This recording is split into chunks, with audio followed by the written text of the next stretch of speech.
Hi everyone, it's Rev Kymmi. And I'm Dr. G. And this is Season 1, Episode 12, Abby and Libby, also known as the Delphi Murders. Tipster, behind the scenes. You know, I just want to say, for those who may be listening for the first time, I am an ordained Christian reverend. I've been in ministry over 20 years.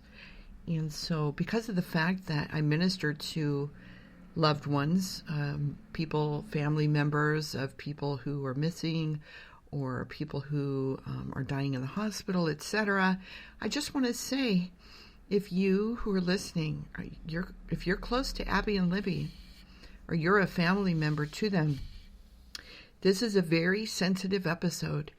You may want to guard yourself, or in the alternative, turn off this episode. And I'm Dr. G, and I am a professor of criminal justice studies. I am a forensic victimologist, and I'm also a lifetime member of the World Society of Victimology. And as Rev Kymmi was saying, when we get, as we're going through this story and sharing how God worked and the gift of prophecy, my part at the end in particular, I will be discussing some very disturbing but factual statistics that may upset some, but they're very true and awakening, very much an awakening. So a little bit of warning there. And for those also who don't know, professionally, how I earn my living is a little over 30 years in law firms and courthouses, working with judges or attorneys at the law firm. At the top law firms of our country, I've been employed. I'm a litigation and trial paralegal. Been involved representing celebrities, known corporations like Apple Inc., and many other country also of Austria. A movie was made on a case that I've worked on. You might want to check it out. The Woman in Gold. True story. All right, then. Let's get started on this tragic tale. We have two young ladies starting out their lives. Abigail Joyce Williams, a 13-year-old white female, and her dear friend Liberty Rosalind German, 14, white female, both from Delphi, Indiana, attending Delphi Community Middle School. And on February 13th, 2017, they decided to go to the local trail and go for a hike. And so off they went to Monon High Bridge. I don't know if I'm pronouncing that correctly. And they decided to go for a walk out there. Somewhere in the process, they encountered a stranger and managed to take a photograph of him and capture his voice on Libby's cell phone. And what courage that takes and just a sense of presence to even do that. I can't think of very many adults who would be so aware of their surroundings, and that helped immensely in identifying and bringing about an arrest. So they found their bodies the next day, and we'll not get into some of the detail that's been in the newspapers about that. The FBI and local officials did have 7 individuals, males, all white males, on their list of persons of interest. And as far as the actual drawing done from the photograph on Libby's phone, none of these individuals seemed to match up. And as far as the story goes at that point, I'm going to stop there.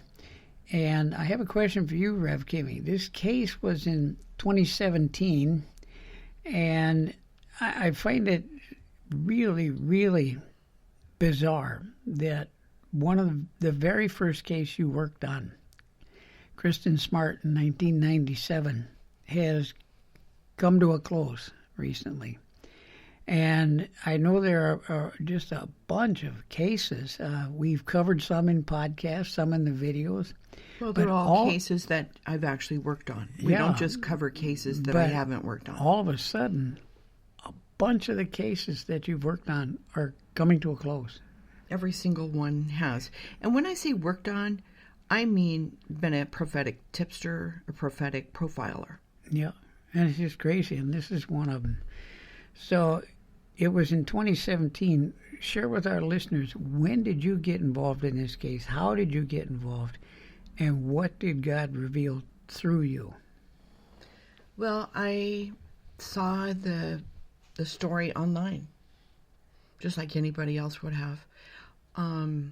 And reading the detail that Libby caught part of, the photo and video, I guess it's just video and audio on her cell phone.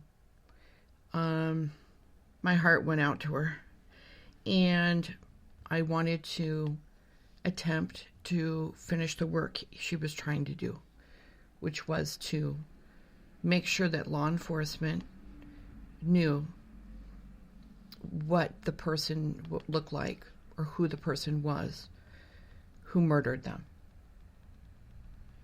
Okay. So what, because I've seen some of what you passed on to law enforcement, and it is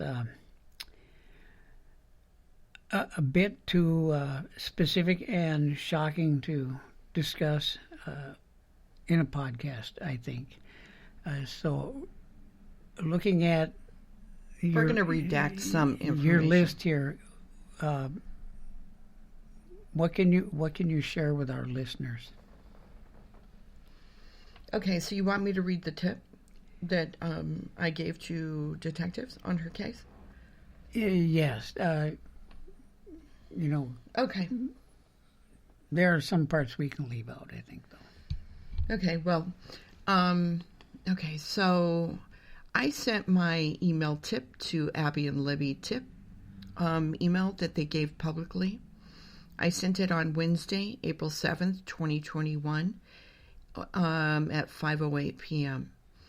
Now, I did, a couple days prior, I had sent them my intro email that I give to all law enforcement, my background, who I am, my law enforcement reference, who's a major commander or senior command at a major Los Angeles law enforcement agency. Yep.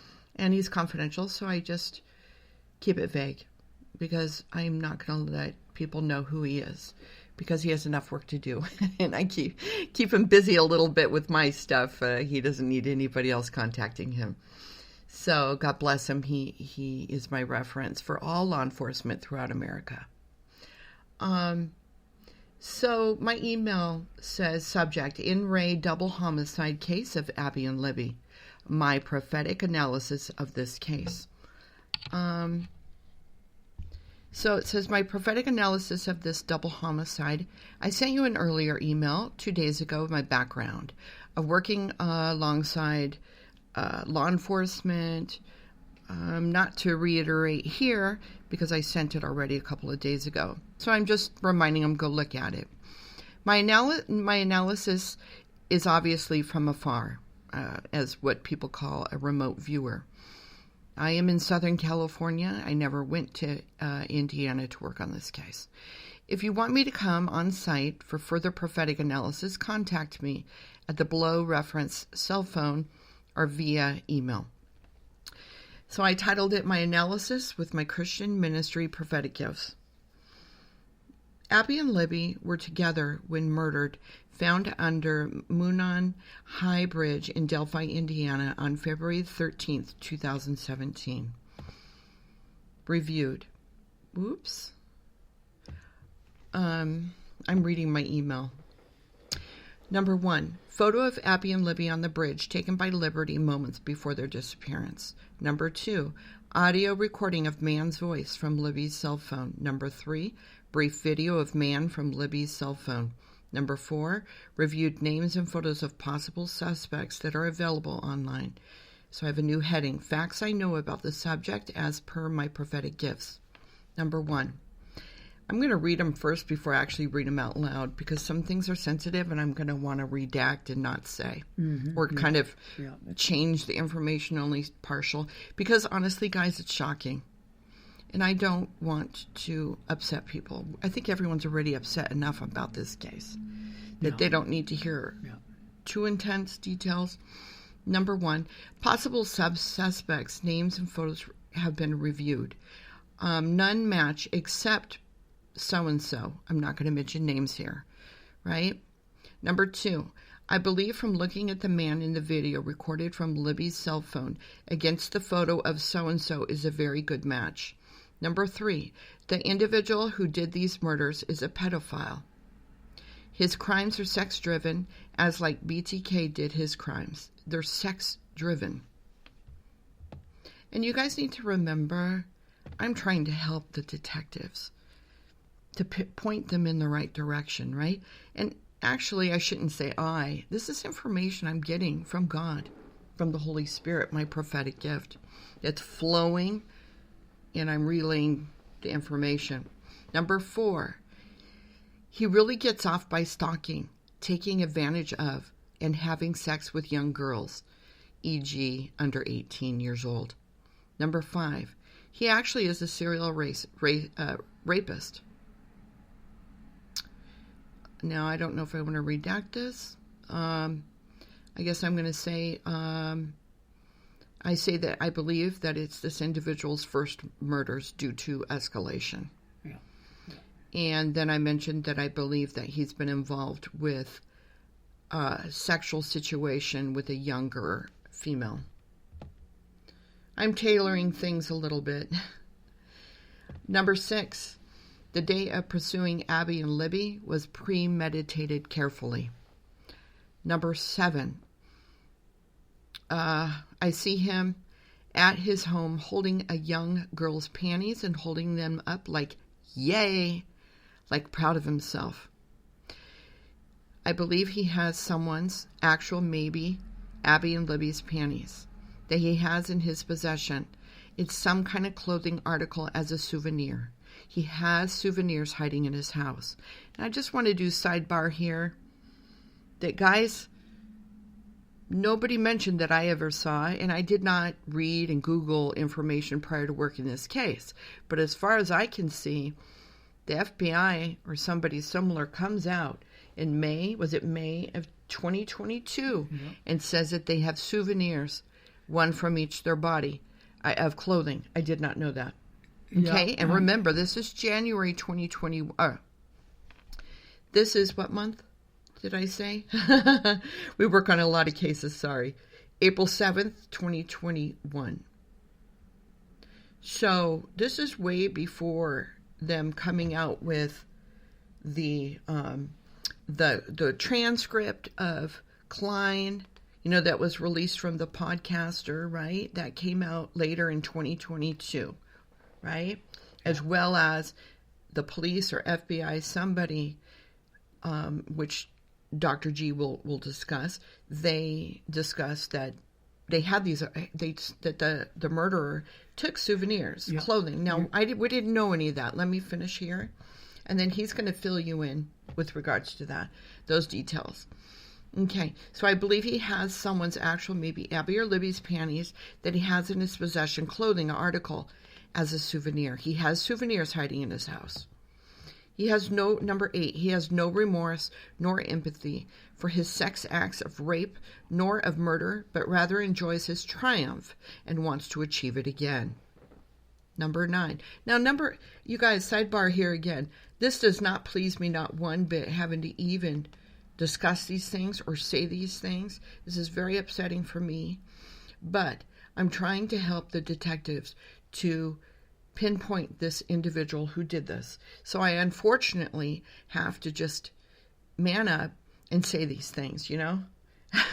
It's disturbing for me, okay? Number 9, I believe he lives or did live at the time of the murders near the bridge within miles. Now, sidebar again.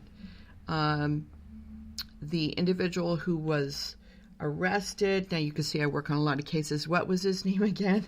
Richard Allen. Richard Allen lived within a walking distance, about, guys, 1 mile. If you do a straight line from the bridge to his house, it's 1 mile walking through the trees.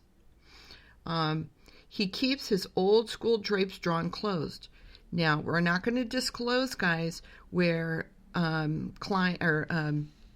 Richard Allen lives, but I want you to know we looked at his front window. He has old school drapes. He is very private and keeps to himself. He is friendly if spoken to by the neighbors or those who know him, but brief conversing. Number 10. Again, I believe... No, I'm not going to read that part. It's too disturbing. I see that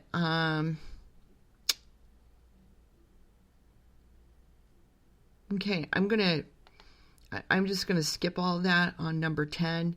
It's disturbing, guys. I just say at the end of that, it's dehumanization and lack of empathy. It's like an antisocial type behavior that this individual has. Number 11, again, I now see him in his house with a pair of young girls' panties in his hand. He has a souvenir, clothing souvenir.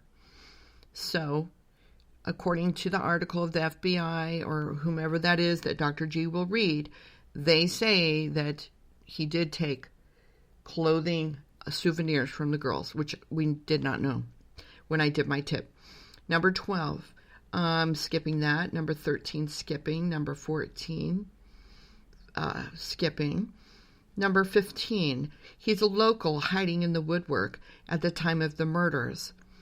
Which suspect lived there at the time of the murders? Okay, number 16, skipping that. Number 17, he is someone no one would suspect. Number 18, he is smart to blend in like the woodwork. Number 19. Not the brightest star in the sky, but unfortunately really good at putting up a good front and being stealthy. Hence, he is really good at control. He likes to use control to act like a good guy to those around him and to hunt young girls. A control freak, but coupled with his cool type control. Unfortunately, really good at his game. Now remember, guys, that transcript of Klein that was released from the podcaster at the around March or so of this year, 2022, none of us knew about anything to do with any kind of pedophile ring. But doesn't my tip from the beginning of 2021 match? Yes. What God showed me, yes, it does. Number 20. I feel he has been questioned about the case by cops but lied his way out.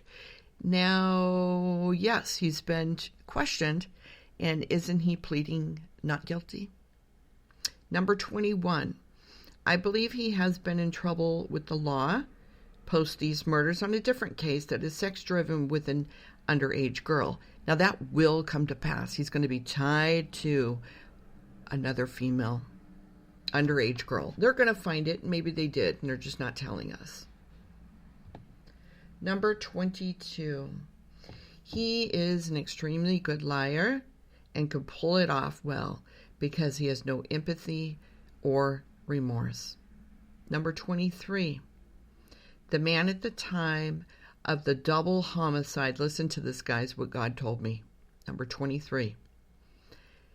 The man at the time of the double homicide resided and or worked on a regular basis in Delphi. I believe he lived there.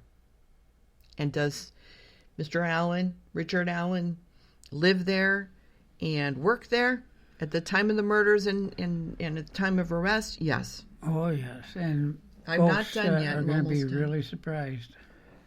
Yes. Number 24. I believe he had seen Abby and Libby together prior to murdering them. He chose them carefully and enjoyed stalking them. He knew them before murdering them, though they did not know him. He picked them, stalked them, and murdered them. This murder is sex-based. He is a pedophile. He has had sexual encounters with an underage young girl before, a young teenager. So they should find that link as well. If not yet, they will. Number 25, I'm going to redact and not mention it's a cause of death on Abby and Libby, and I don't want to go there. Number 26, the man in the video from Libby's cell phone is the man who murdered them. In his service, Rev Kymmi, I say my full name to them, my cell phone, city, and state, so they can call the local sheriff's department in addition to contacting my reference that I gave them, right, of that law enforcement commander, the higher up at a law enforcement agency in LA. Okay. Upsetting, isn't it? Yeah, and God was right on point, was he not? It's a good thing some of that wasn't read too. Yeah, I've seen that before as a victimologist, a forensic victimologist, for working with autopsies and deceased, and you all didn't need to hear what God revealed. Channel 13, WTHR NBC, May 17th, 2022, and I'm going to read, this is a quote from their article. In citing reasons for the search warrant, the FBI agent noted that pieces of clothing from one of the victims were missing and that it appeared the girls' bodies were moved and staged. And to an FBI agent, that would demonstrate that this is an organized offender. Yeah, you know what? That's part of what I redacted, guys. But I do say about that they were staged, their bodies. Yeah, but thankfully you didn't describe or read how it was staged. There were no visible signs of a struggle or fight. The agent suspected, here you go. Now keep in mind, this is over a year after God revealed this to you, Kymmi. It's been over a year and a half. It says the agent suspected a souvenir had been taken by the killer. Wow. Yeah, and other places say articles of clothing, and it's like, well, there you go. Well, it's right there. Yeah. Pieces of clothing. Yeah. Okay, so one thing leads to another, and most recently, Richard Matthew Allen was arrested in connection with the death of Abby and Libby.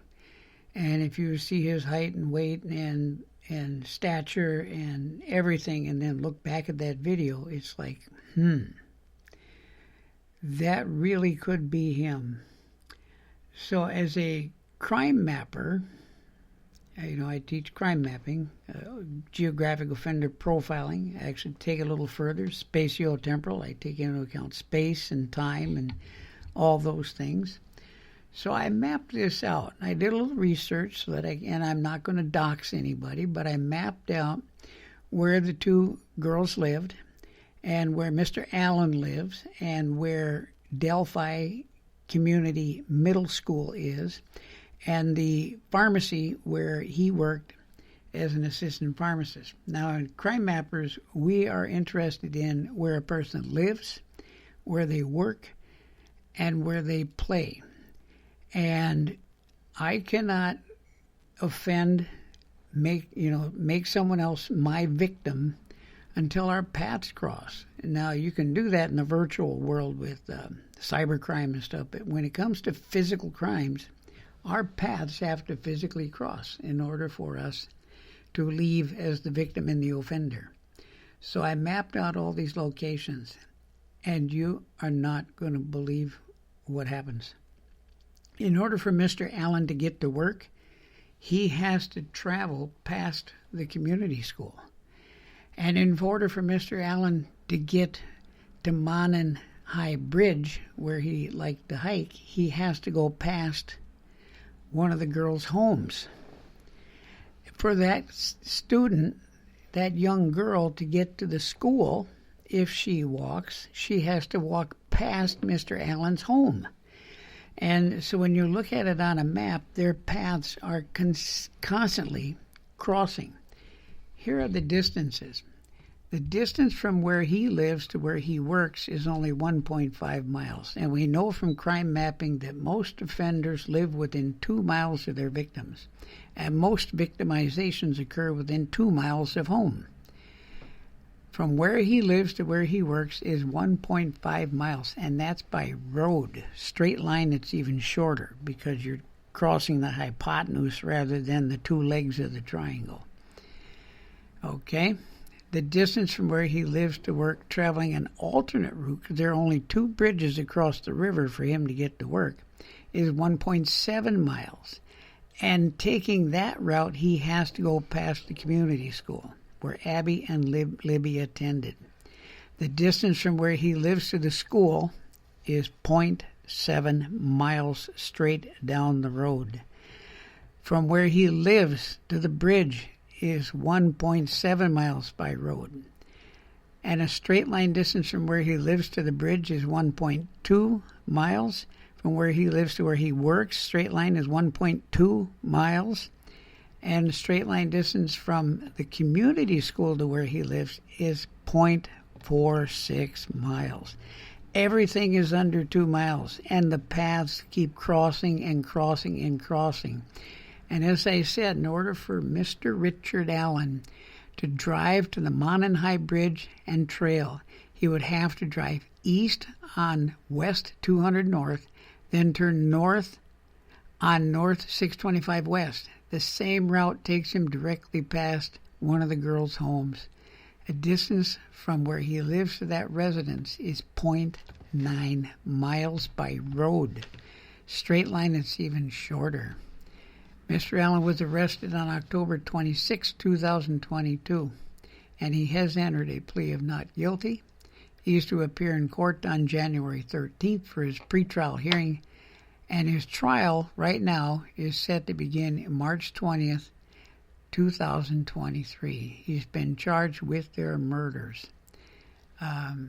So that's Mr. Allen, and he seems to be a really, really good fit within geographic offender profiling. We do want to say that Richard Allen is innocent until proven guilty. Yes. He is the prime suspect right now. Arrested and he's charged. arrested, but he has to be proven guilty in a court of law. All right. Now, this is where it is from a victimological perspective. A court document was released, accidentally it seems. The videotape statement of one of the suspects that was recorded on August 19, 2020. It was transcribed and filed with the court on March 3rd this year, 2022. And so some of the information, I mean, this thing is long. It's 194 pages. And I read through it. Kymmi read through it. I could not believe the stuff that was coming out in it. And the affirmation to my tip goodness. from a year and a half earlier. Yep. Unfortunately. And not only did it affirm a lot of the prophetic words. Because, guys, we didn't read it until just a couple of nights ago. Yeah. And so it's at the beginning of November 2022 that we are doing this recording. We only did it like around November 1st, 2022. This is not information that we had within us. We've been busy with other cases. Yeah. If you don't believe me, go listen to the other podcasts. Yeah. Episodes, I should say. Yeah. And now, boy, if you can find it online, read it. But be prepared. Really be prepared for what you read. I have 6 pages of excerpts that I took from it, and in summary, what the investigators found is that they weren't going to release a lot of the information because in their mind they were about to engage in one of the biggest sex trafficking rings that they'd ever busted. So I went online and I pulled up some information. This is just crazy, absolutely crazy stuff. Monday, April 22nd, 2019. And then again, February 14th, 2022. Oftentimes, he says, child porn cases cast a wide web. This is an FBI agent speaking. So there's probably some digital evidence that there was more than one person using that account. And they're talking about one of the suspects that they arrested ended up on a completely different charge.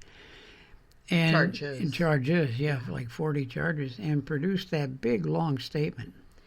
And so now they're going after that, and surprised me in that with these child predators, they do tend to work in groups because they share videotapes, and they share methods, and they share girls.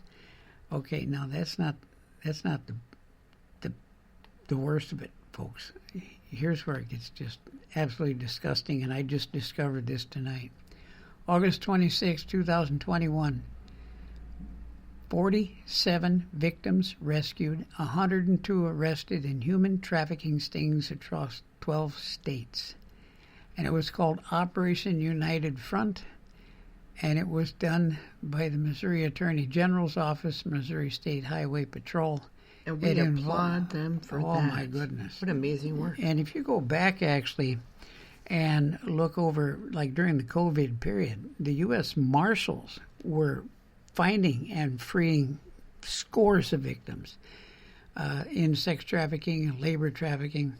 But this particular case, Operation United Front, involved Missouri, Illinois, Iowa, Kentucky, Minnesota, Nebraska, North Dakota, Oklahoma, Tennessee, Texas, Wisconsin. My goodness. And then you turn right around. That was August 2021. May 16, 2022.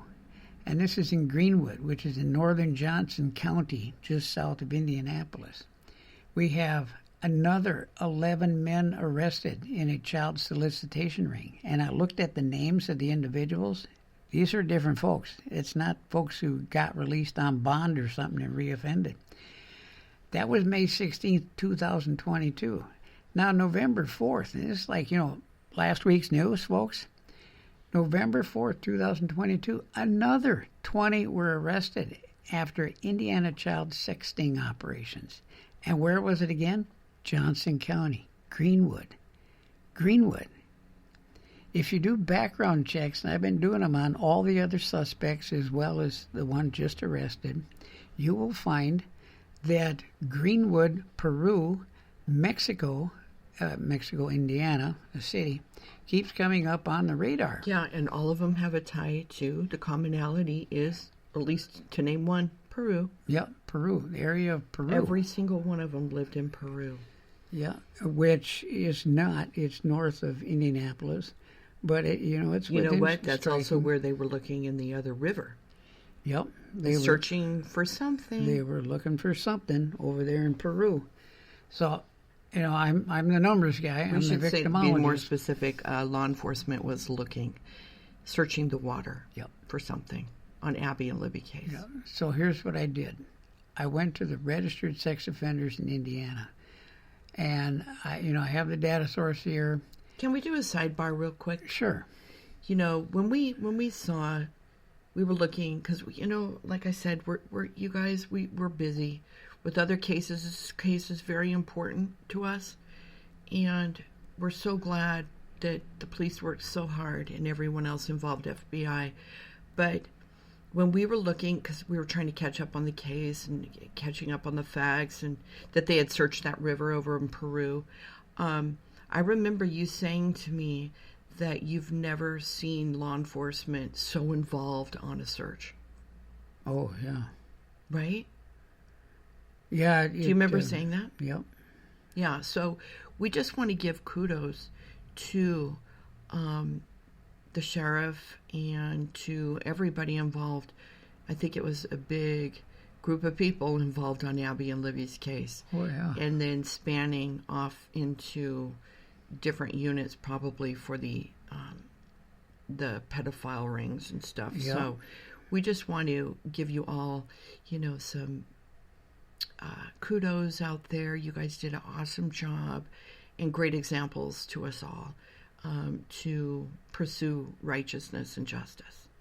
Yes, yes. And perseverance. You guys persevered, and good for you. These young ladies went missing on the 13th, and their bodies were recovered the next day. Usually it's 3-4 days at best. Didn't they have hundreds of people come together? Incredible. It's volunteers to search. It's just amazing.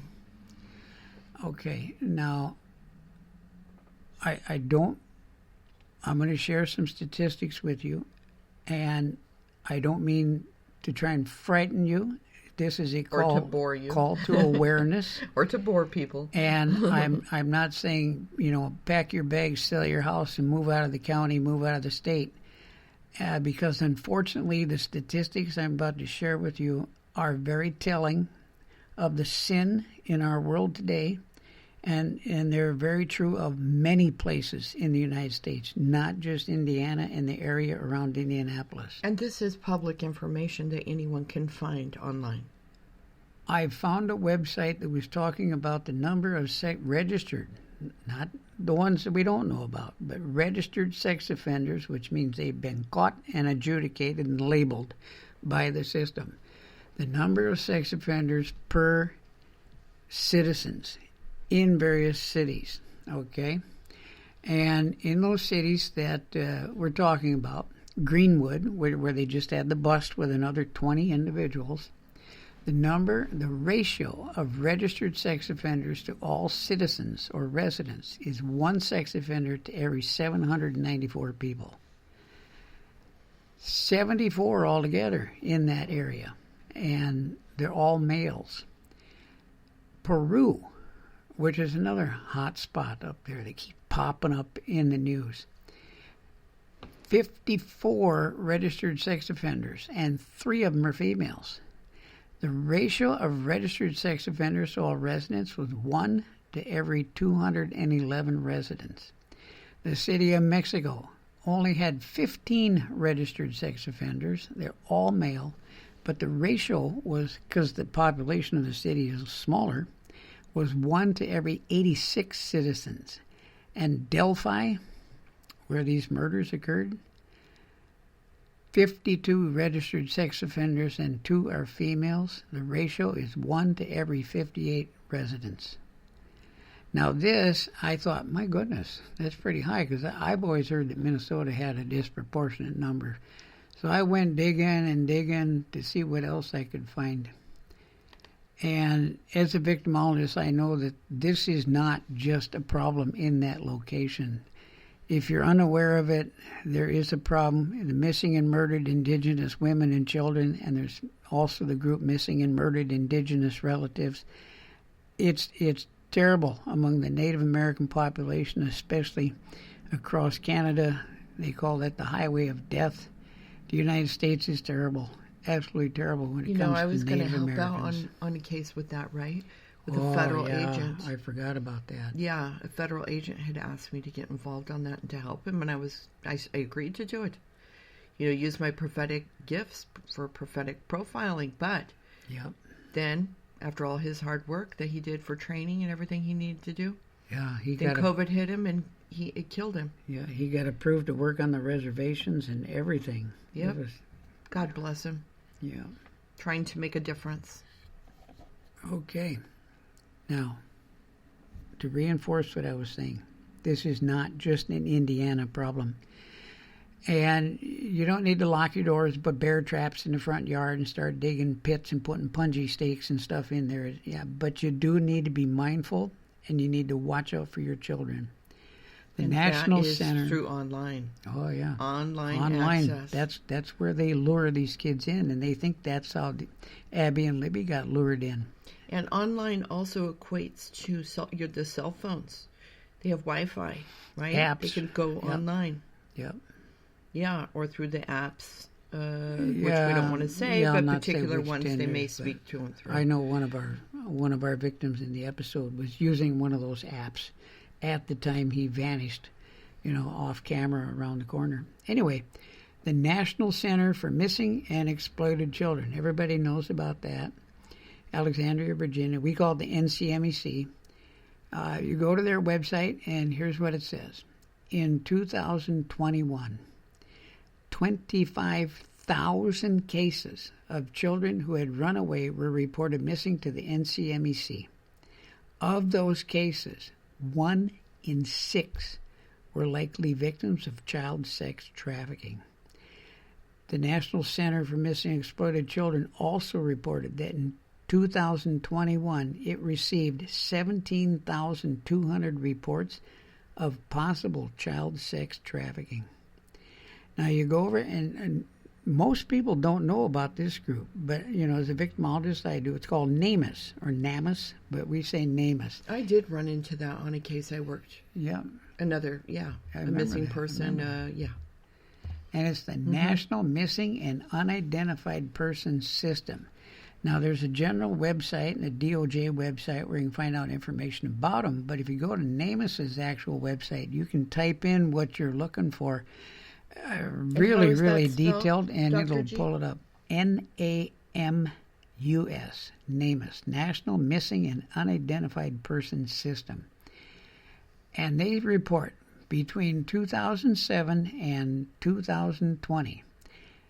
You ready for this? And now, remember, Indiana is not the only place that has the problem.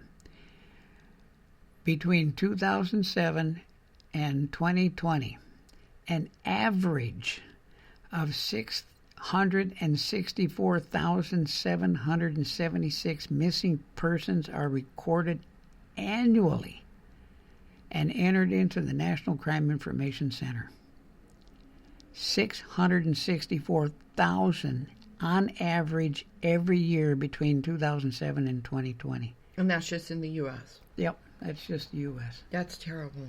Okay, now most of those, thankfully, are found alive and return home. Over 600,000 individuals go missing in the United States every year. This is a quote. Fortunately, many missing children and adults are quickly found alive and well. However, tens of thousands of individuals remain missing for more than 1 year. What many agencies consider cold cases. It is estimated that 4,400 unidentified bodies are recovered each year, with approximately 1,000 of those bodies remaining unidentified after 1 year. And at their website, at the NamUs website, they have, for open cases, 22,365 missing persons, 14,260 unidentified persons, and 15,108 unclaimed persons. In other words, unidentified and unclaimed remains. Pretty sad. So this is, we talk about the pandemic due to COVID. Folks, we got a real pandemic problem here with missing persons, with human trafficking for labor, for sex, with child trafficking, and we haven't even gotten into organ trafficking. We've got some problems out there. We've got some sin going on right in our midst, and it's time for us to stand up, act, protect our children, and watch out for each other. Definitely. So, I apologize if that came across a bit terse and gruff, or whatever you want to call it, but as a victimologist, when I started looking at this story and what they say in that 194-page document, that They think they may be on to the biggest sex ring investigation that they've ever had in their state. That's scary. But at the same time, maybe these two young girls, they have exposed something that is going to be brought to justice. And if you're not aware of it, they are building a memorial park in Delphi for them. You can go to the website and donate. It's going to be a fantastic place, a memorial to these lovely young girls.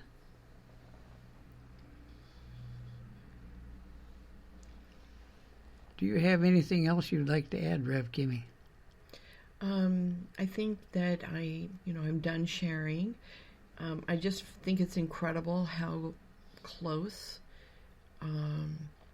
Richard Allen lived to one of the girls. We'll keep it vague.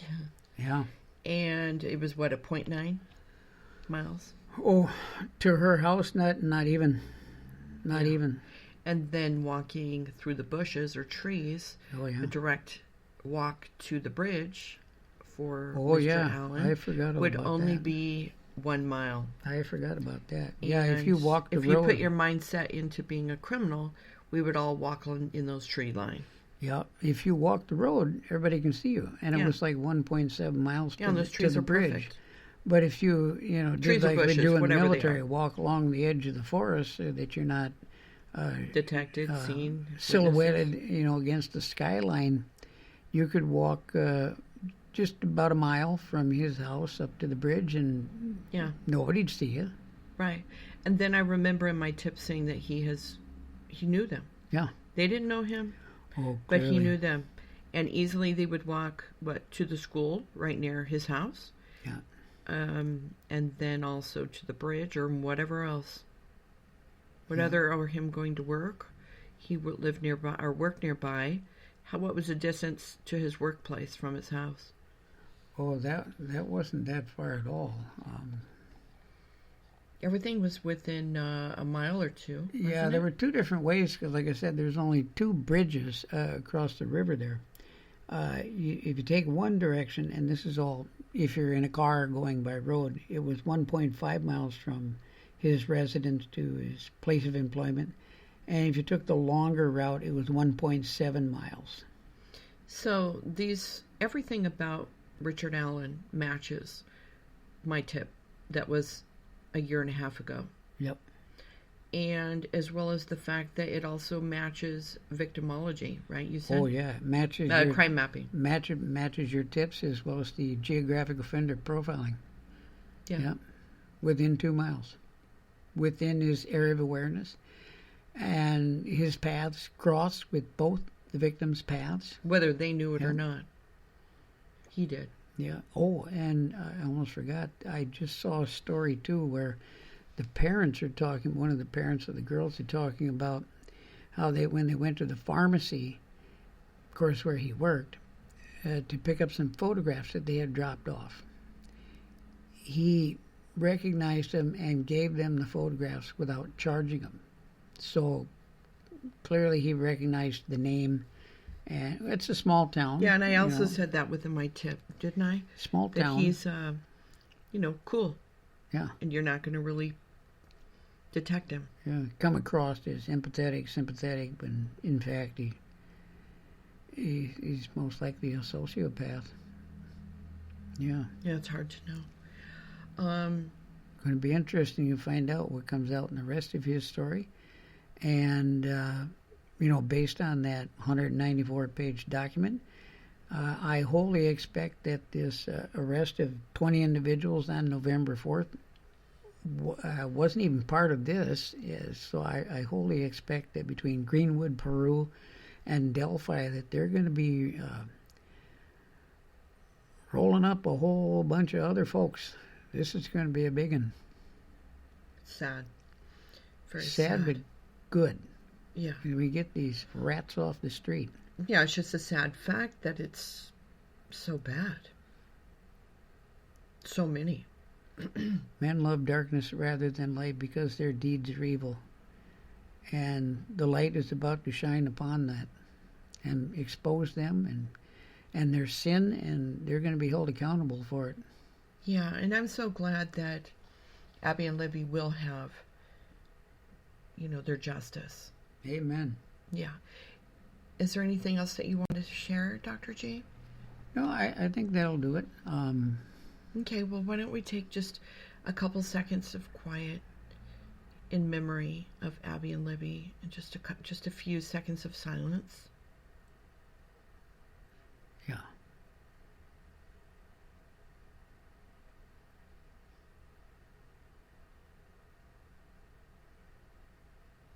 And may Abby and Libby rest in peace. Amen. Amen. And we just want to thank you all for joining us. And we will talk to you on our next episode. God bless you. Oh, before we go, Kymmi. What? Where else can they find, besides YouTube or Spotify, iHeartRadio, is there any other place they can find additional podcasts that we've done? Or you have some hard evidence posted, correct? Well, I've converted our podcasts for YouTube channel use. Okay. So people can go there and listen, which is Rev Kymmi and Dr. G on YouTube. Also on my Facebook, found as Kymmi, Kymmi Bloomberg, BLOOMBRG. People can see my pinned docuseries. There's some interviews there, videos, and then some evidence on cases. This case, I am not going to be putting my evidence up of this tip. It's too disturbing. Okay. But yeah, I'd agree. It's just it's just all sad. We all feel it's sad, of course. Yeah. So I'm just glad that there's resolution on the case. Yeah. Okay. Thank you for listening. Thank you all. We'll talk to you in the next episode. God bless you. Bye-bye.